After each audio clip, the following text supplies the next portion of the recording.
Welcome to life hacks.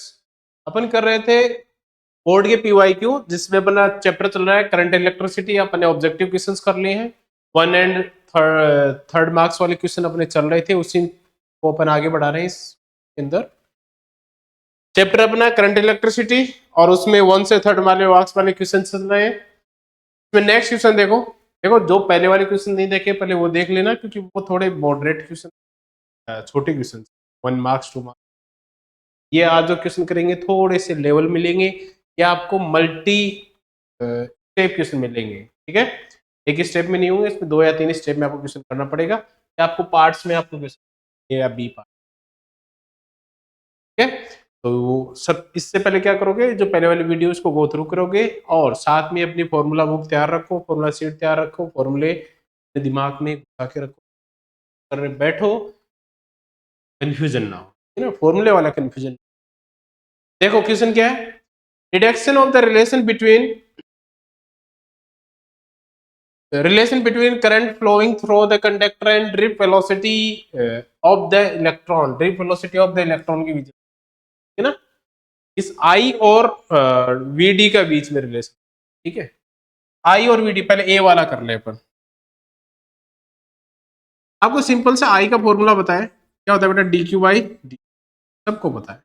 या मैं बोल सकता हूँ चार्ज बाई टाइम, इसी से अपन वो फॉर्मूला निकालेंगे, चार्ज बाई टाइम। ठीक, अब किसी भी बॉडी में चार्ज निकालना हो तो टोटल चार्ज में कैसे निकालूंगा, टोटल चार्ज निकालूंगा बेटा, इसमें चार्ज कितना है बॉडी में। टोटल चार्ज निकालने के लिए अपने को उसका वॉल्यूम पता होना चाहिए, तब उसका क्रॉस सेक्शन एरिया, जैसे ये कोई कंडक्टर है, ये कोई कंडक्टर है, तो इसकी लेंथ कितनी है, इसका क्रॉस सेक्शन एरिया कितना है, प्लस इसमें नंबर ऑफ इलेक्ट्रॉन, ये सब मिलके उसमें क्या बनाएंगे बेटा, टोटल चार्ज बिल्डअप करेंगे। टोटल चार्ज निकालने के लिए मेरे को नंबर ऑफ इलेक्ट्रॉन पता होना चाहिए उन पे चार्ज, प्लस उसका क्रॉस सेक्शन एरिया, प्लस उसकी लेंथ, तो उसके यूनिट वॉल्यूम में कितना चार्ज है, नंबर ऑफ इलेक्ट्रॉन कितने हैं, और नंबर ऑफ लेंथ कितनी है, और क्रॉस सेक्शन एरिया कितना, और नंबर ऑफ इलेक्ट्रॉन, ये सब पता होगा तब आप उस पर टोटल चार्ज निकाल पाते हैं। इसके बाद अपन ये फॉर्मूला रखूंगा मैं आई वाले में, तो आई इक्वल टू मेरे पास फॉर्मूला बनेगा NEAL अपॉन टाइम। अब आपको पता होगा लेंथ है, कंडक्टर की लेंथ है, यहां से चार्ज यहां से चल के यहां जाएगा, अपने को चार्ज दिख रहा है, ए पॉइंट से बी पॉइंट पर जा रहा है तो कुछ वेलोसिटी लेगा, तो यहां से यदि मैं वेलोसिटी निकालना चाहूंगा तो उसकी वेलोसिटी का फॉर्मूला क्या होता है, distance upon time, distance on time, ये वेलोसिटी का फॉर्मूला था, ड्रिप वेलोसिटी, यही तो इलेक्ट्रॉन ए पॉइंट से बी पॉइंट तक जा रहा है, और कितना जाएगा बेटा, लेंथ अपॉन टाइम, यही होगा वीडी। तो लेंथ अपॉन टाइम, इसको क्या लिख सकता हूं मैं, वीडी। तो आई का फॉर्मूला क्या बनेगा, NE वी, ये रिलेशन आता है ड्रिप वेलोसिटी एंड करंट की। ठीक है, जैसे अपन ड्राइव कर लेते हैं, कॉन्सेप्ट यही यूज होगा। और मैं बार बार एक चीज भी बता रहा हूँ कि आपको यूज क्या लेना है, उसके अंदर NCERT बुक्स में जो लैंग्वेज दी हुई है वही यूज लेनी है, एक्स्ट्रा लैंग्वेज यूज नहीं लेनी है।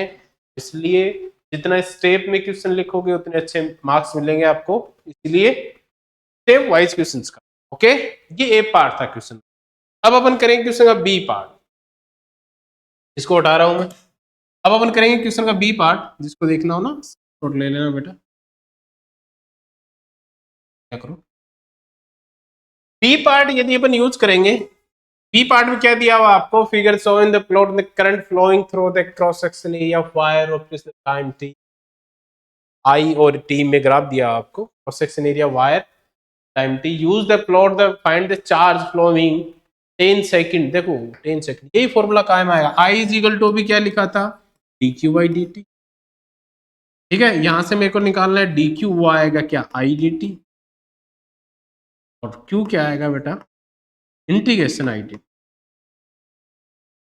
मैथ में खूब किए होंगे ऐसे इंटीग्रेशन। अब देखो ये आपको जब भी डायग्राम दिया हो ना, उसका फायदा ही होता है। आप इसको इंटीग्रेशन निकालो या इसका एरिया निकालो, इसका एरिया कैसे निकालूंगा, एक तो ट्राइंगल बन गया, तो इस ट्राइंगल का एरिया कैसे आएगा बेटा, 1/2 बेस इंटू हाइट, प्लस एक मेरे पास क्या है, रेक्टेंगुलर शेप दी हुई है बेटा, देखो एक ट्राइंगल है, एक रेक्टेंगुलर शेप का क्या होगा, A cross B, length into breadth, rectangular का एरिया निकल जाएगा, वो इसके इक्वल आ जाएगा 1/2।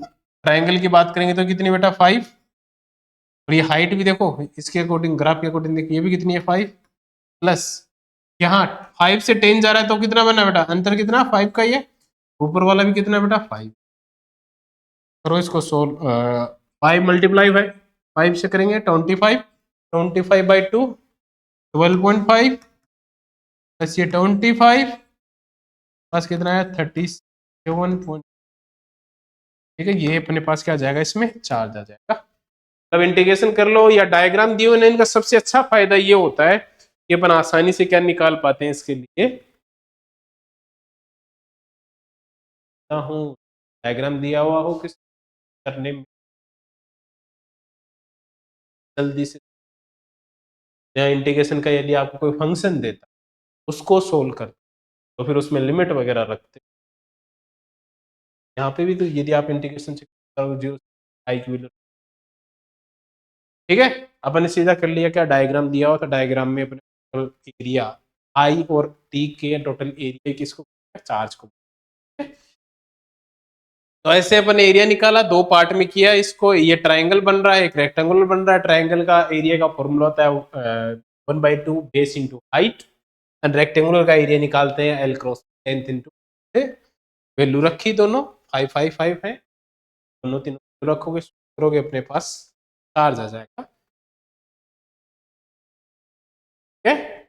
ऐसे दोनों क्वेश्चन हो जाएंगे, अच्छा क्वेश्चन है, आसान क्वेश्चन, कॉन्सेप्ट के अकॉर्डिंग चलोगे आसानी से सोल्व कर लो। नेक्स्ट क्वेश्चन, तो the variation of resistivity of copper, देखो रजिस्टिविटी का फॉर्मूला बताया भी है तुम्हें, एक है R is equal to RA/L, ये फॉर्मूला पढ़ा है। एक अपन फॉर्मूला पढ़ते हैं कौन से फॉर्मूले से, पीडी वाले फॉर्मूले से, देखो ड्रिप वेलोसिटी का फॉर्मूला होता है N स्क्वायर NE NE/M, ठीक है। तो ये देखो ये यूज भी नहीं है आपको, मैंने एक फॉर्मूला बताया होगा सीधा, कौन सा, रेजिस्टेंस के लिए, एंड रजिस्टिविटी, रेजिस्टेंस लिया था M/NE² तो याद होगा, तो वहां अपन जो फॉर्मूले लिखते हैं वहीं से एक और फॉर्मूला आता है जहां रिलेशन टाइम में डिपेंड करता है कौन, रो डिपेंड करता है, एक फॉर्मूला ये आता है यहाँ रो रेजिस्ट, आर क्या है, ए क्या है क्रॉस, और एल क्या लेंथ। प्रीवियस वीडियो मैंने बताया था कि ये डिपेंड नहीं करता है ए पे और आर पे, नहीं, क्रॉस सेक्शन एरिया और लेंथ पे रो डिपेंड नहीं करता, ठीक है। रजिस्टिविटी क्या नहीं करती, डिपेंड नहीं करती है, रजिस्टिविटी डिपेंड करती थी नेचर ऑफ मटेरियल, किसका बना हुआ है वो, और दूसरा डिपेंड करती है किसके बता, टेम्परेचर पे, ठीक है, ये बताया था। और वही बताया था मैंने रजिस्टिविटी टेम्परेचर पे कैसे डिपेंड करेगी, रो फाइनल कैसे डिपेंड करेगा, rho initial 1 plus alpha del T, ठीक है। डेल टी क्या है बेटा, चेंज इन टेम्परेचर, पहले क्या था अभी क्या कर रहे हो आप, टेम्परेचर, और अल्फा क्या है बेटा, टेम्परेचर कोफिशिएंट, टेम्परेचर कोफिशिएंट, ये फॉर्मूला होता है रेजिस्टिविटी का टेम्परेचर पे डिपेंडेंस, कैसे डिपेंड। अब देखो ये क्या, जैसे जैसे टेम्परेचर बढ़ा रहा हूँ वैसे वैसे क्या होगी, रेजिस्टिविटी बढ़ेगी इस फॉर्मूले के अकॉर्डिंग। यदि मैं रेजिस्टिविटी और इसके बीच में यदि ग्राफ बनाऊंगा, फिर क्या ले रहा हूं मैं, टेम्परेचर, फिर क्या ले रहा हूं मैं, रेजिस्टिविटी, ग्राफ ऐसे बढ़ेगा, ठीक है। यदि ग्राफ भी पूछे, ग्राफ पूछा गया इसमें, ग्राफ पूछा है, कैसे बनेगा, ऐसे बनेगा, जैसे जैसे टेम्परेचर बढ़ता जाएगा वैसे वैसे की रजिस्टिविटी बढ़ती थी। ये आप समझा सकते हो रिलेशन टाइम से भी, जब जब टेम्परेचर बढ़ाओगे तो उनकी जो कोलिजन का टाइम है, रिलेशन टाइम क्या होता है, कोलिजन में लगने वाला टाइम, वो कम हो जाएगा, कम हो जाएगा तो रजिस्टिविटी इंक्रीज हो जाएगी, जो लिखते हैं M/N², तो भी लिख लेना, से भी अपन इसको समझा सकते हैं M/N।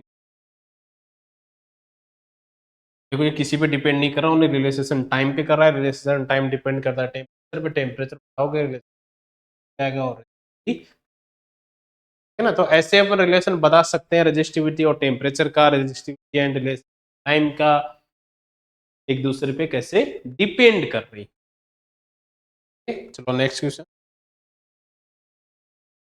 नेक्स्ट क्वेश्चन देखा, define the terms of drift velocity charge carry the conductor and write the relation with the current flowing through it.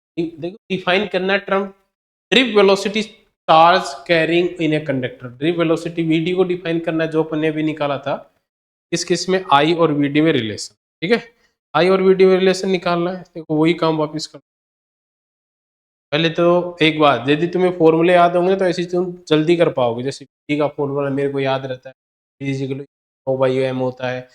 Register कैसे करती है उसका फॉर्मूला याद रहता है, याद रखने। रजिस्टर कॉम्बिनेशन याद रखने, और करंट डेंसिटी का फॉर्मूला याद रखना होता है। कंडक्टिविटी क्या होता है, रजिस्टर, सारे फॉर्मूले तुम्हारे दिमाग में रहेंगे, आसानी से कर लेते। ये जैसे थोड़ी देर पहले किया था, क्या किया था बेटा, current I is equal to total charge time. ये मेरा कोई कंडक्टर है,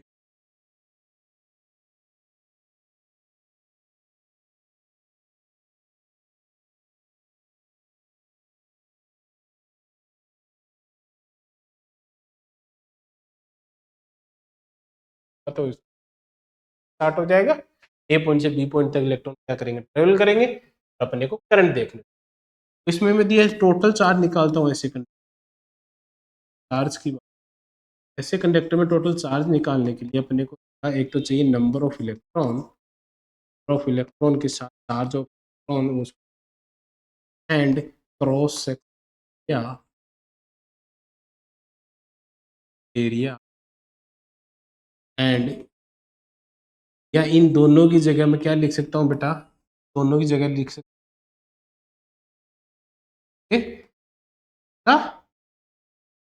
नंबर ऑफ इलेक्ट्रॉन को एन से लिख दो, एन से लिख, स्मॉल एन, ई, ए, तीनों चीजें इसके इक्वल बेटा।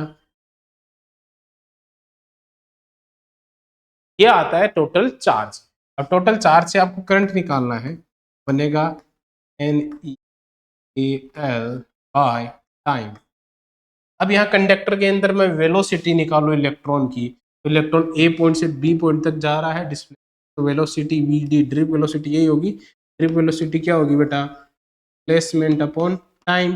और यहाँ डिस्प्लेसमेंट क्या होगा, ए पॉइंट से बी पॉइंट तक कितनी डिस्टेंस ट्रेवल करेगा बेटा, L time T. V D के V D is equal L upon T की क्या लिख दूंगा, वी आई इज इक्वल आ जाएगा ए टी। डायग्राम वगैरह बनाने, वेक्टर के इलेक्ट्रॉन डायरेक्शन दिखा एंड इलेक्ट्रिक फील्ड, फिर इसको वोल्टेज। ठीक है, फॉर्मूले लिखने पड़ेंगे, सारी चीजें लिखनी पड़ेंगी। ठीक है ना, देखो है ना आसान। क्वेश्चन करने बैठोगे फॉर्मूले याद होगा तो हर क्वेश्चन, बस करने का तरीका याद रख। देखो अब next question, two cell of EMF QM and E at the internal resistance R1 and R2 are connected in parallel with their internal of the same polarity connected.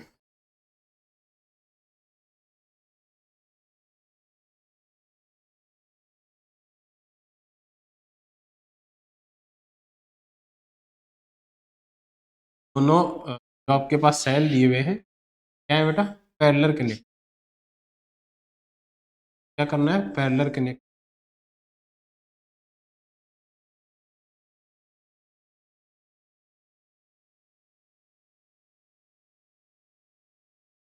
आगे देखो पैरेलल में लगे हुए हैं, in their terminal of the same polarity है, obtain the expression equivalent EMF of the combination. Equivalent EMF निकालना इस दोनों पैरेलल को। देखो मैं पहले वाले के लिए बात करूंगा, तो आपने एक फॉर्मूला पढ़ा होगा, common formula V is equal to E minus I R. ठीक है, ये कॉमन फॉर्मूला ही याद है। V1 के लिए देखो, इन दोनों के लिए V क्या होगा, दोनों के लिए V क्या होगा, C, V equal to constant. अब पूछो क्यों होगा, because in parallel combination, V same होगा दोनों के लिए। V को मैं V लिखूंगा, फर्स्ट के लिए बात करूंगा तो एप्सिलॉन 1 माइनस I1 R1, ये इक्वेशन फर्स्ट बनेगी। एंड सेकंड इसके लिए लिखूंगा एप्सिलॉन 2 I2 R2।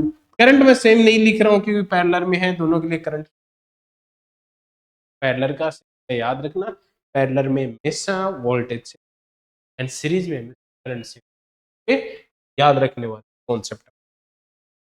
दोनों के लिए भी निकाल लिया, ठीक है। अब दोनों के लिए अपन आई, यदि मैं यहाँ से I1 निकालूं यहाँ से, तो इक्वेशन फर्स्ट ना मान के मैं इसको आगे बढ़ा रहा हूँ, I1 निकालूंगा, तो I1 निकालूंगा, ठीक है। इससे I1 निकालूंगा, देखो ये इधर आएगा, या इसको इधर ले जाओ, V को इधर ले जाओ, तो epsilon 1 minus V I1 R1 बनेगा एप्सिलॉन 1 माइनस V, और यहाँ से I1 बन जाएगा मेरे पास epsilon 1 minus V by R, ठीक है। ऐसे ही I2 यहाँ से निकालूंगा, I2 R2, ये माइनस वाला इधर ला रहा हूँ, V इधर लेके जाओ, एप्सिलॉन 2 माइनस V, तो आगे सोल्व करोगे I2 R2 मल्टीप्लाई में इधर आएगा डिवाइड में एप्सिलॉन 2 V, ये मेरे पास बन गई, ये एक इक्वेशन है, केवल दूसरी इक्वेशन है। मेरे को निकालना क्या है, टोटल करंट निकालूंगा मैं, देखो टोटल करंट निकालूंगा, पैरेलल में थे तो दोनों में करंट यहाँ आई थी, ठीक है, यहाँ आई थी, यहाँ चली गई I1, यहाँ चली गई I2, टोटल करंट क्या बनेगी, I is equal to I1 plus, दोनों की वैल्यू रख दो, दोनों की वैल्यू रखेंगे,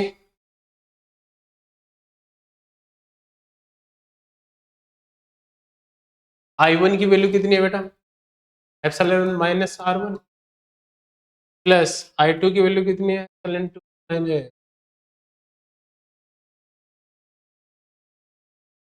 ठीक है, ये टोटल करंट है। अब इसको सोल्व करेंगे, देखो एप्सिलॉन 1 अपॉन R1, मैं अलग अलग लिख रहा हूँ ना, माइनस V अपॉन R1, ये कॉमन नीचे था, मैंने दोनों को अलग अलग कर दिया।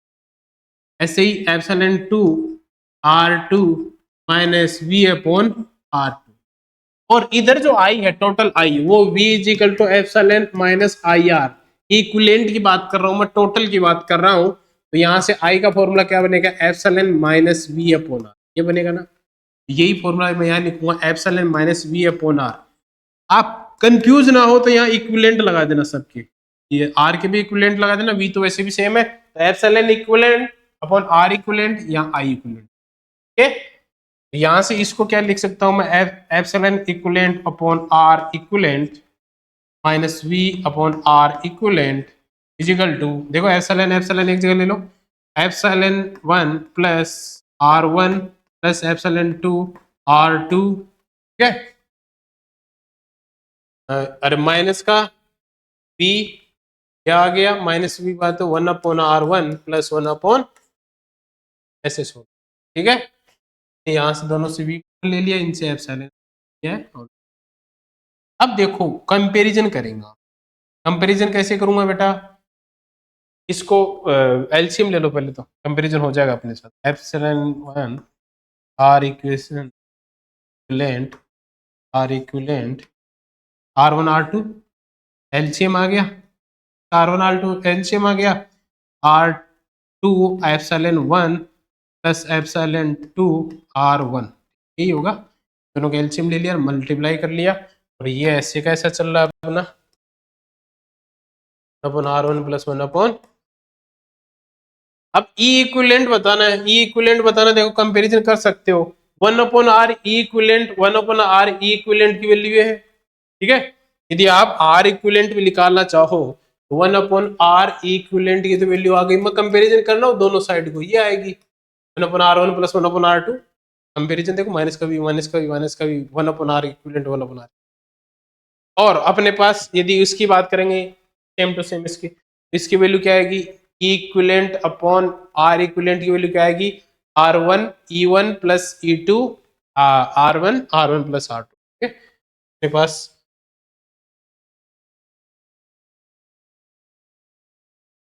ये ई इक्विवेलेंट आ गया और epsilon equivalent upon R equivalent को अपने पास क्या आया E1 R2 plus E2 R1 upon R1, ये फॉर्मूला पास ऐसा ई इक्विवेलेंट।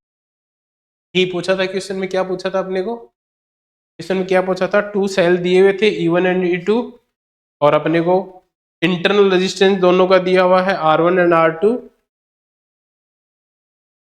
तो अपने पास इंटरनल रेजिस्टेंस का एक ही फॉर्मूला है, दोनों को पैरेलल में लगाएंगे और अपने को इक्विवेलेंट ईएमएफ निकालना था। दोनों को अपने सोल्व किया, फॉर्मूला निकाला, कंपैरिजन कर लेंगे,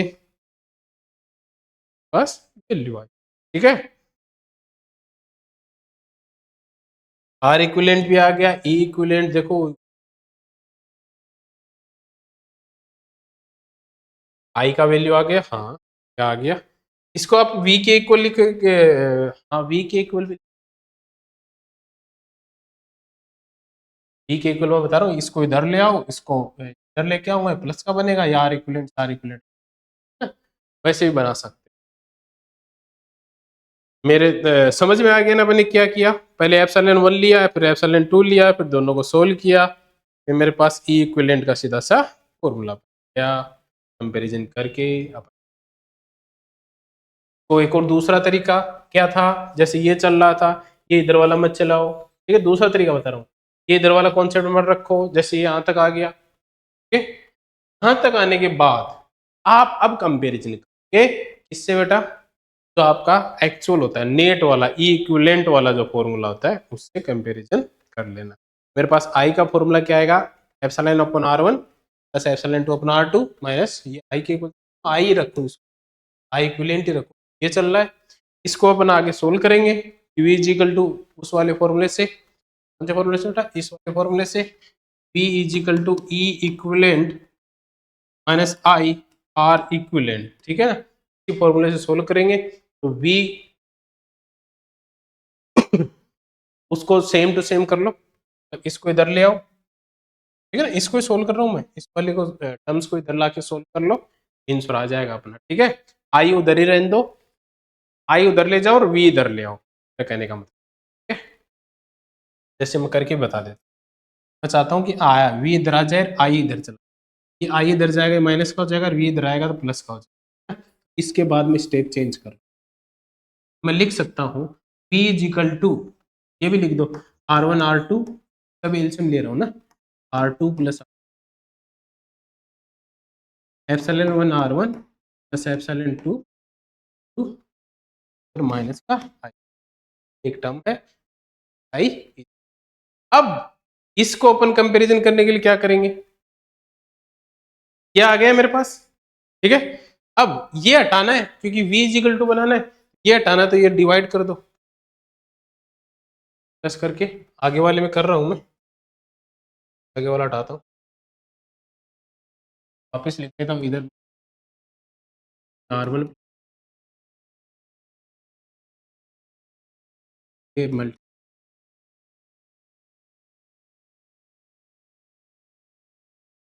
ठीक है, अब ये डिवाइड मार दो, इसका रिवर्स रेसिप्रोकल डिवाइड मार दो, इसका रेसिप्रोकल डिवाइड मारेंगे तो ये हट जाएगा, मतलब R1 R2 मल्टीप्लाई बाई, इस इक्वेशन को multiply by R1 R2 R1 plus R2, ठीक है, ये इससे मैं मल्टीप्लाई करूंगा तो ये वाली टर्म्स तो कैंसिल, तो v आ जाएगा इक्वल, यहाँ epsilon 1 R2 plus epsilon 1 epsilon 2 R1 upon R1 R2 multiply में आएगा R1 R2 R1 plus R2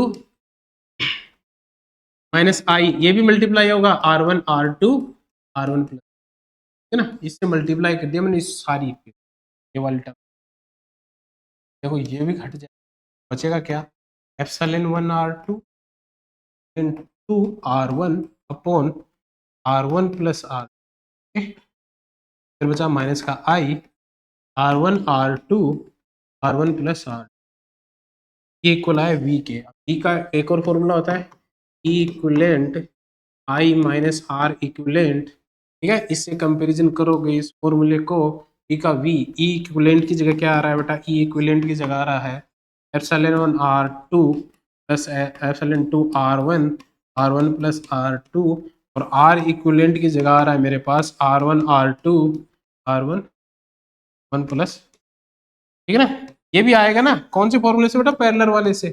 ऐसे ही तो लिखेंगे इसको R1 प्लस R, दोनों का एलसीएम लेंगे, R1 R2 आएगा, ऊपर R2 प्लस R1 आएगा, फिर ये 1 बाई है ना, और 1 बाई नहीं है, ठीक है। ऐसे अपन ई इक्विवेलेंट की वैल्यू निकाल, मेरे पास कितनी आसान आ गया, वैल्यू आ जाएगी ई इक्विवेलेंट, ठीक है ना। तो ऐसे क्वेश्चन बहुत अच्छे होते हैं जिसमें कैलकुलेशन भी अच्छी चलती है और अपन अच्छे से सोल्व कर लेते हैं। तो ई इक्विवेलेंट कितना है बेटा, epsilon 1 R1 plus epsilon 2 R1, epsilon 1 R2 plus epsilon 2 R divide by R1 plus R2, equivalent आया। और आर इक्विवेलेंट कितना है, R1 R2 divide by R1 plus, ये दोनों याद रखना, कोई सा पूछ सकता है। यहाँ ई इक्विवेलेंट पूछा था लेकिन दोनों की वैल्यू साथ ही रहती, कोई सा पूछे। Okay, next question.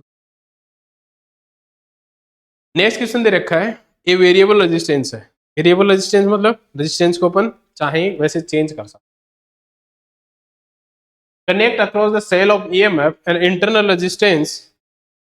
रेजिस्टेंस कितना दे रखा है, स्मॉल आर दे रखा है। Draw the circuit diagram, variable resistance connect the across the cell of EMF E, एक सेल से आर कनेक्ट, है ना, सिंपल सा है। सेल से क्या कनेक्ट है, आर कनेक्ट। और एक इंटरनल रेजिस्टेंस भी होगा। आई का फॉर्मूला क्या बनता है बेटा ऐसे सर्किट के लिए, एक्सटर्नल रेजिस्टेंस आर है, इंटरनल रेजिस्टेंस स्मॉल आर है। आई इज इक्वल टू क्या होता है, वी बाई आर, लेकिन आर यहाँ पैरेलल लगा हुआ है किसके, इंटरनल रेजिस्टेंस के।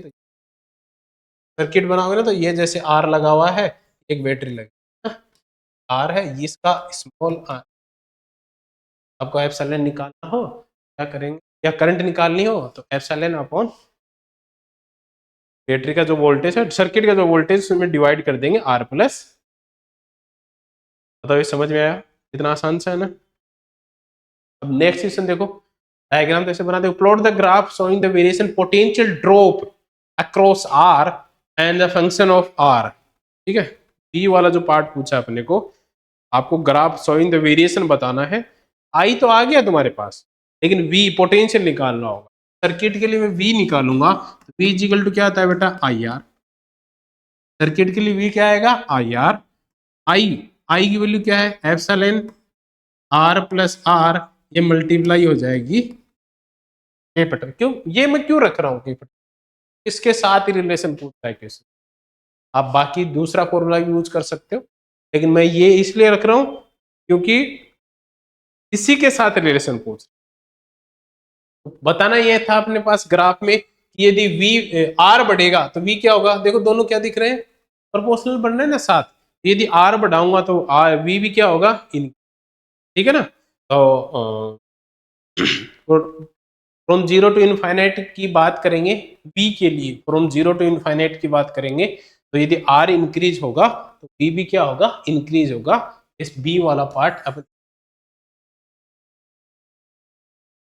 कुछ नहीं किया, बस ये आई की वैल्यू आर बता रहा है कि आर बढ़ेगा, बस बी में क्या होगा, इंक्रीज। नेक्स्ट क्वेश्चन देखो, at which the value of R, R की कौन सी वैल्यू पे करंट सर्किट में, आपको पता है करंट का सर्किट मैक्सिमम करंट कब, जब जब रेजिस्टेंस कम से कम, ठीक है। मैक्सिमम करंट कब आएगी बेटा, जैसे ये फॉर्मूला है अपने पास, ये वाला फॉर्मूला, इसमें मैक्सिमम करंट कब होगी, जब नीचे वाली value R plus R value क्या हो बेटा, मिनिमम हो। अब ये मिनिमम कब होगी, जब जो सर्किट का आर रेजिस्टेंस है वो क्या हो जाए, ये आई मैक्सिमम होगा, कहाँ होगा, एप्सिलॉन अपॉन आर पे। मतलब आर प्लस आर की वैल्यू क्या हो, मिनिमम हो। मिनिमम कब होगी, जब आर इजिकल टू क्या हो जाए, की जगह सिर्फ क्या आएगा, स्मॉल, तब आई क्या होगा, मैक्सिमम। ओनली इंटरनल रेजिस्टेंस बचा, सर्किट का रेजिस्टेंस क्या हो गया, जीरो हो गया, किसी कंडक्टर का रेजिस्टेंस की मैक्सिमम की करंट की डेफिनेशन। अब रेजिस्टेंस की डेफिनेशन होती है क्या करती है, अपोज द करंट, करंट को अपोज कर रही है तो कम अपोज करेंगे, मतलब वहां करंट क्या था ये आसान सा क्वेश्चन था, अब कर लिया।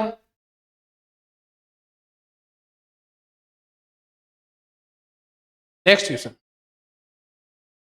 टू सेल है R1 एंड R2 है मेरे पास, their internal resistance R1 and R2, deduct वही एक्सप्रेशन निकाल रहा है, equivalent internal resistance parallel combination across that two cell is each.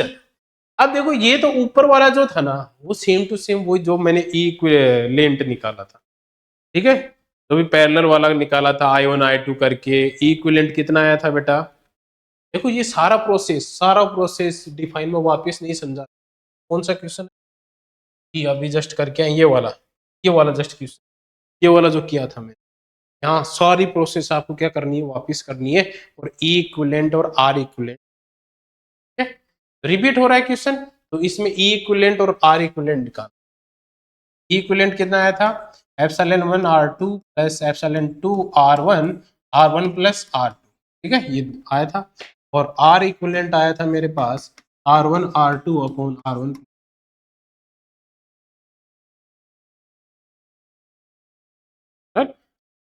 ये आपको प्रूव करना है बेटा वापस, ठीक है।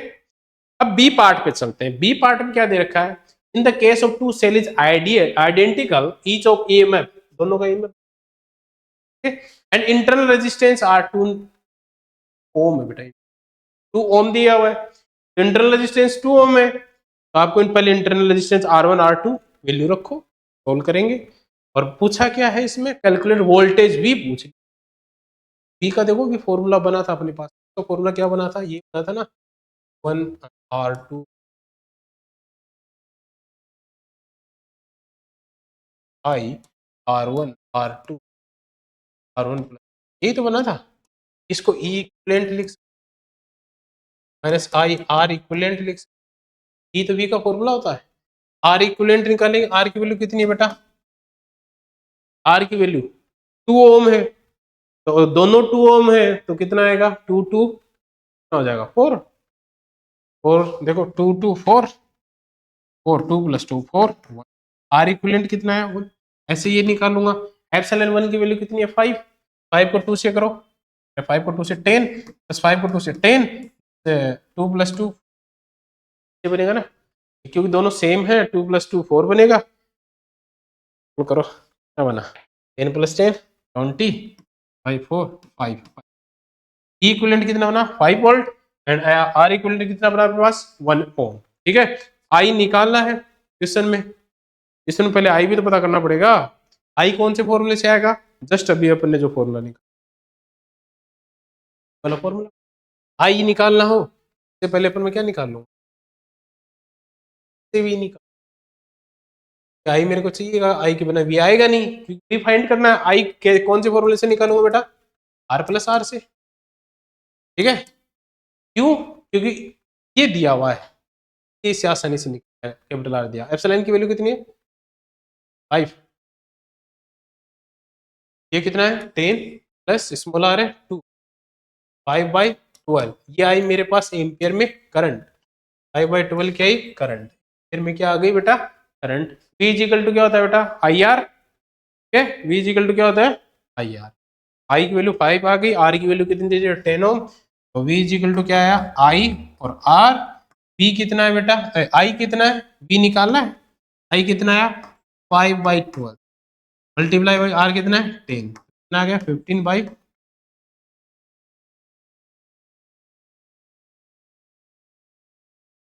4.1 के आसपास आएगा, है ना, ये वोल्ट आ जाएगा, 4 नहीं आएगा, 4.1 के आसपास या 4.2 के आसपास आएगा, ठीक है, ये अपने पास वोल्ट इंच और आ गया। देखो दो सेम से क्वेश्चन थे, सिर्फ यहाँ न्यूमेरिकल और ऐड कर दिया, तो ऐसे बड़े क्वेश्चन, ठीक है, जस्ट 2 नंबर का ऊपर वाला बना दिया, 1 नंबर वाला है, तो रिमार्क्स, ऐसे ही अपने को कॉन्सेप्ट क्लियर रखते चलो, फॉर्मूले रिवाइज करते चलो, और बेसिक यही है, फॉर्मूले याद होंगे तो हर एक कॉन्सेप्ट क्लियर तभी होंगे, क्या ज्यादा क्वेश्चंस करो और अपनी फॉर्मूला नोटबुक तैयार रखो, ठीक है, मिलते हैं अपन